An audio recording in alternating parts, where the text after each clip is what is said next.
Hey, what's up guys? John here. The mansion tax in Los Angeles against property owners is now spreading to Chicago, and it's going to Texas next. It's going to be spreading to Seattle, to Phoenix. It's going to be spreading to many different markets all throughout America.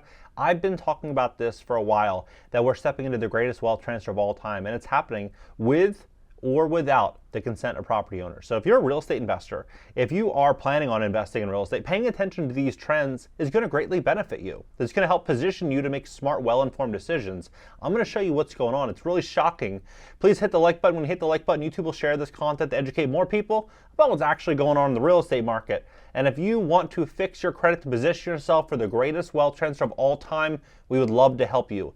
At my company, Great Credit Fast, whether you have late payments, medical bills, collections, foreclosures, bankruptcies, charge-offs, it doesn't matter. You have something on your credit report that's holding you back, get a hold of us. GreatCreditFast.com. Go there, book a free call. Take a look at this. So this came out whitehouse.gov on their website. It came out May 18th, 2023. Fact sheet. Biden-Harris administration announced a new initiative to tackle unsheltered homelessness, right? They want to reduce homelessness 25% by 2025.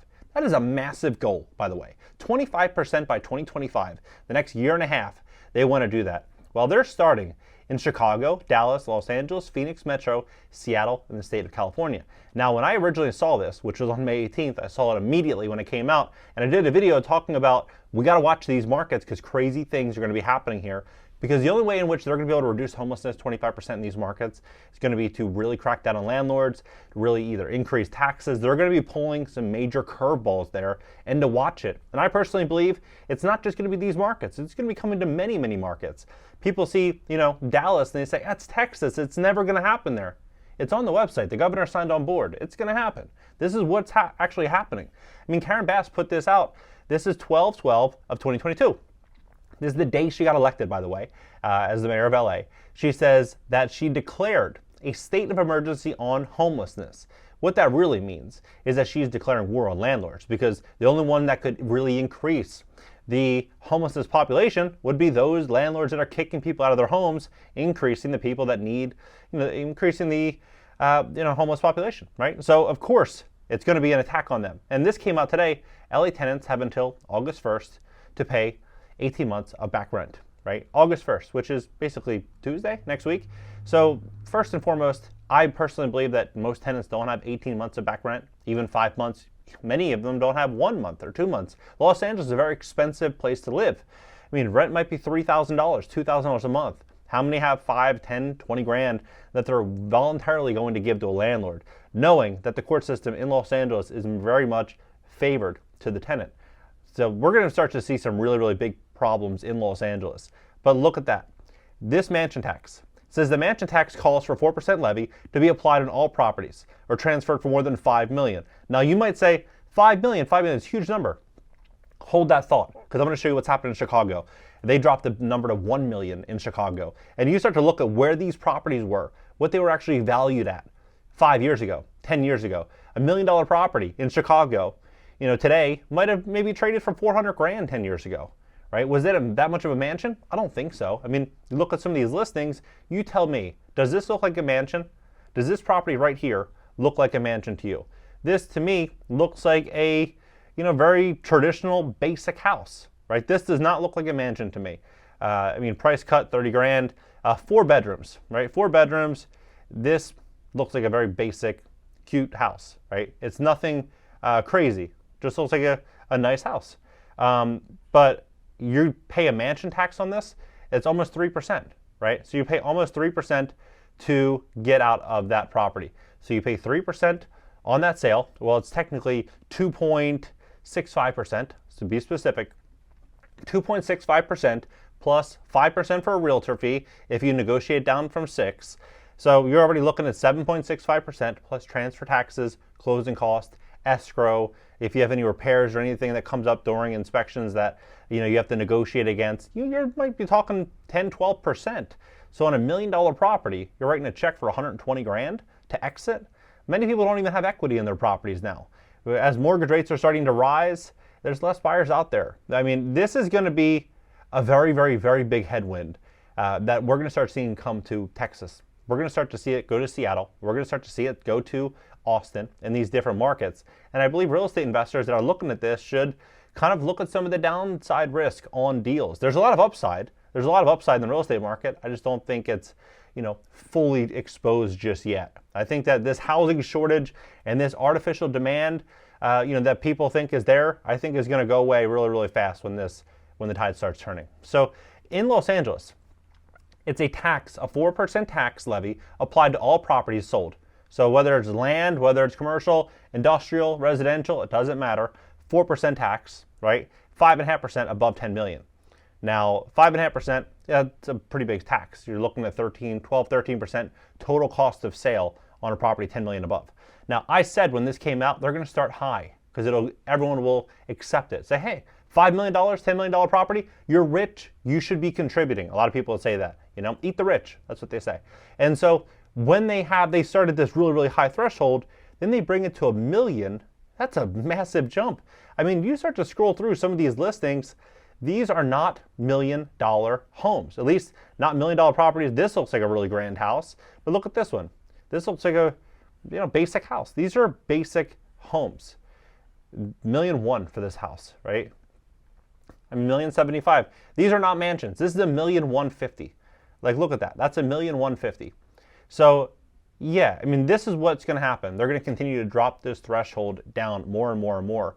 They say as Chicago Mayor Brandon Johnson narrows in on a 2.65% tax on purchases of properties over $1 million, luxury real estate agents in Los Angeles offered their advice to concerned Windy City agents. In July, Inman gazes at the glitter and glam of luxury real estate market.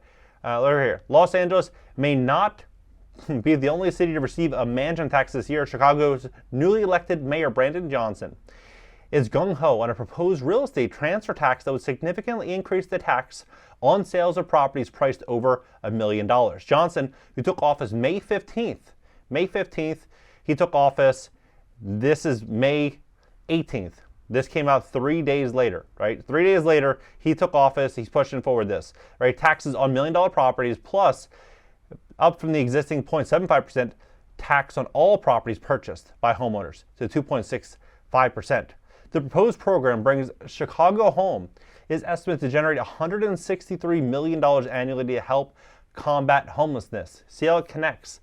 The idea for this transfer tax on properties above $1 million has been floating around Chicago for a few years, but was stalled last November when the city council failed to meet a quorum at a special meeting called to discuss the proposal. As a result, it didn't make the city's February ballot. It's unclear at this point when the proposal may be put in front of city council again. We know this is all going to happen. I mean, we know it. It's on the website. It's right on the website.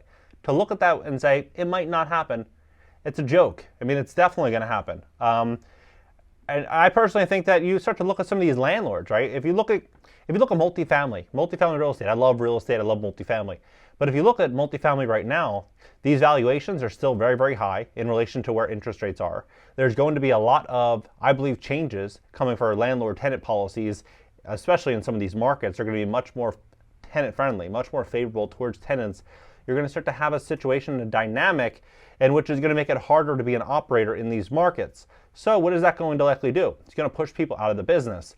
I believe there's going to be big opportunities.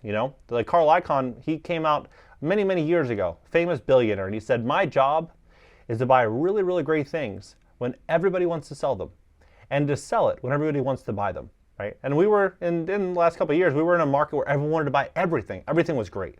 Soon, there's going to be really great opportunities in certain markets, and you're going to be able to pick it up when everybody has to get out from under it. They can't afford it. They can't afford to, the debt service. They can't afford to hold on to the property. They can't afford to deal with the new laws and these new curveballs that are coming at them. However, now that Johnson is in office and brings Chicago Home is part of his mayoral agenda, real estate agents may want to prepare for the possible reality of a significant increased transfer tax on properties $1 million in the near future. The tax will technically be charged to buyers, but industry players have said it will also end up impacting sellers, agents, and market prices. So think about that. If it's going to impact buyers, obviously it's going to be a negotiation just like an escrow transaction. When you buy or sell a property in California, for example, usually it's split 50-50 between buyer and seller.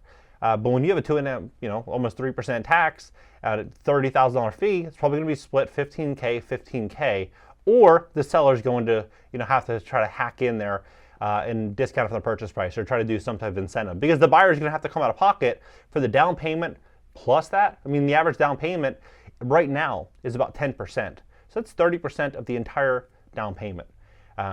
It's shocking. They have all these different realtors saying, this is what you can do. Like, they were saying that one thing that you can do is, in order to circumvent Los Angeles ULA tax, a 4% tax levied against sellers on properties of $5 million and 5.5% on properties priced above $10 million, is that they basically, all they do is they'll say, look, in Chicago, let's say the house is $1.1 million, they'll sell the house for $999,000 and then try to sell the furniture for $100,000, right? So, that might be a way to get around the tax, but you think about it. What does that do to the actual tax base of the city? It decreases the tax base of the city, which then takes away money from school funding, street services, police departments.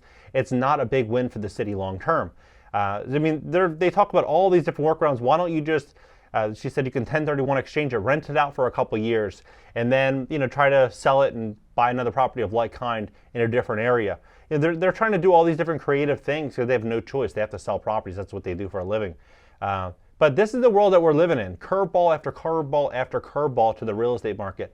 Watch landlord-tenant laws. I'm telling you, watch landlord-tenant laws. Watch these policies. I'm specifically watching Florida. They were trying to pass a bunch of different measures against landlords in Florida. Nothing dramatic has happened yet, but I don't trust it. I think over the next couple of years, it would not surprise me to see some of these LA moves happening. Come here, Southeast Florida. What do you think about this situation? Drop it below. Let's have a conversation about it. Hit the like button, add me on IG.